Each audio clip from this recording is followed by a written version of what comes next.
Welcome to the Man Cave Podcast with Dan Casper.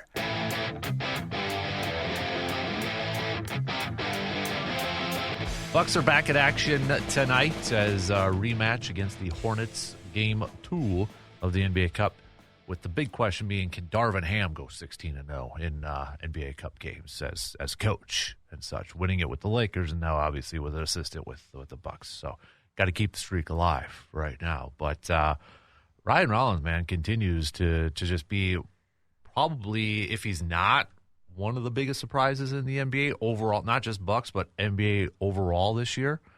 And even Kyle Kuzma has been playing a little bit better as of late. Do you think they finally found that role, that niche for Kuzma to better help this ball club? I think so. I mean, he's been coming off the bench. I think a lot of it for him is maybe just getting kind of him in that mind space where he knows like he doesn't have to be the guy or like even the second guy necessarily, because that was, when he was in like Washington, he kind of did just because there's really not much else there. Right. But now it's like, you can kind of work with them and just say, hey, this is the role you got. This is an important role, but it's maybe a little bit different than you've had to deal with in recent years. So it's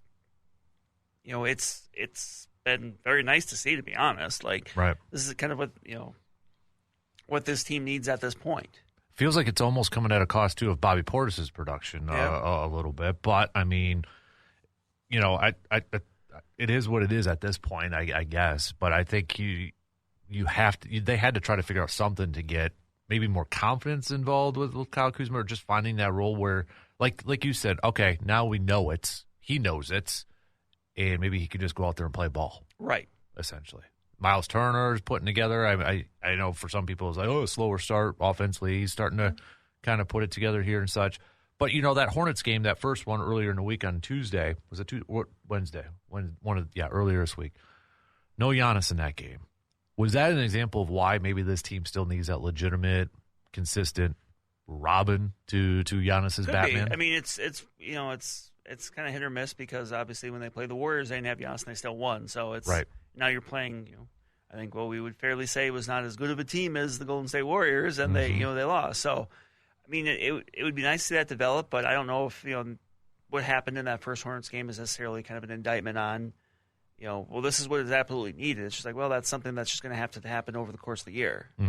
Right. So, but back to Ryan Rollins, I mean, what he has been able to do, and at the beginning of, or early parts of the offseason, there was some talk about, hey, Ryan Rollins might be a guy, one of the first guys coming off the bench, and his minutes this year might really jump up, and then Kevin Porter Jr. gets hurt in the first game. And right now, I don't think you could take Ryan Rollins out of that starting lineup for what he's been able to do for this team. I don't think so either. I mean, and it's on both ends of the floor. Defensively, he gets his hands on a lot of balls. He's tipping. He's tipping the ball. He's just making it life difficult as a defender. Right. And offensively, he's shown the ability to knock down shots and also get to the basket, which is going to be huge in any time, but especially when you're playing alongside Giannis. Those are things that complement what he does very well. Right.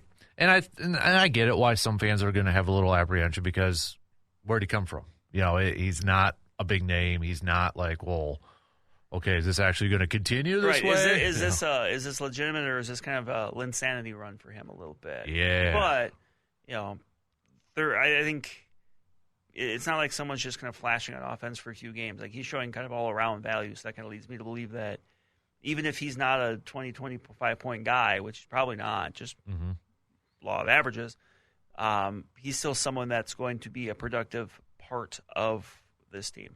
Right. And I look at this, not to overlook Charlotte tonight by any means, but starting like tomorrow, the Lakers come to Milwaukee.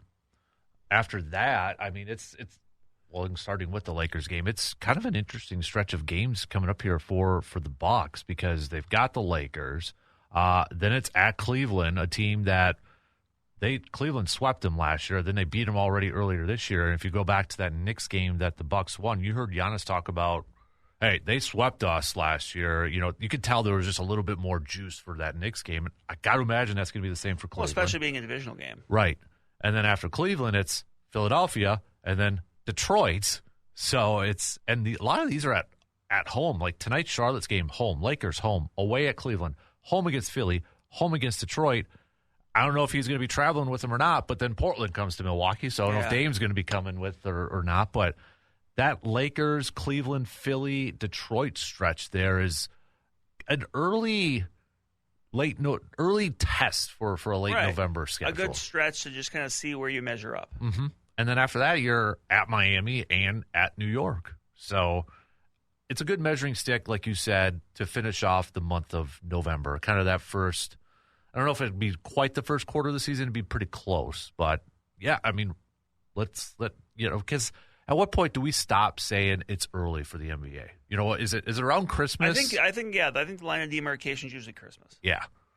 That's because I think somebody was asking that the other day and such. And I think that's kind of when maybe we kind of know what the team is, who they are. Well, it's a pretty good idea. And then the trade deadline being a little bit, like February. In February, you kind of know, okay, well, might be where they're looking. Mm-hmm. Yeah, where they got to improve. They got to add some depth to the spot or such. And right now with Prince being out, maybe that's a position where they kind of look for another wing, three-point shooting wing or such. But he just underwent surgery, I believe, too. So he's going to be out for a while. But, yeah, I'm curious to see how this stretch comes up here for the Bucks as a good measuring stick for Milwaukee. So, but right now the current standings in the NBA, so yeah, we're a little less than a month into the season because Bucks' first game was October 22nd. So we're getting, next week will be about a month in the season. But you got the Pistons still as the only team in the Eastern Conference with double-digit wins. They're 10-2.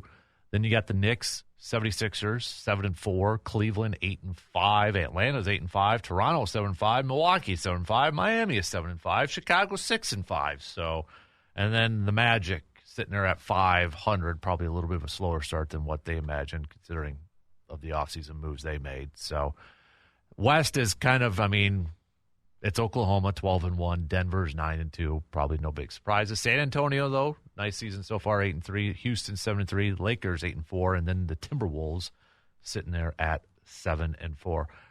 Shout out to the Trailblazers for all the crap that's been going on with them. They actually have a winning record right now too. So they're 6-5, but so not really kind of a easy game, I would say, when they come to Milwaukee. Nope. A lot of notable ones. Mm-hmm.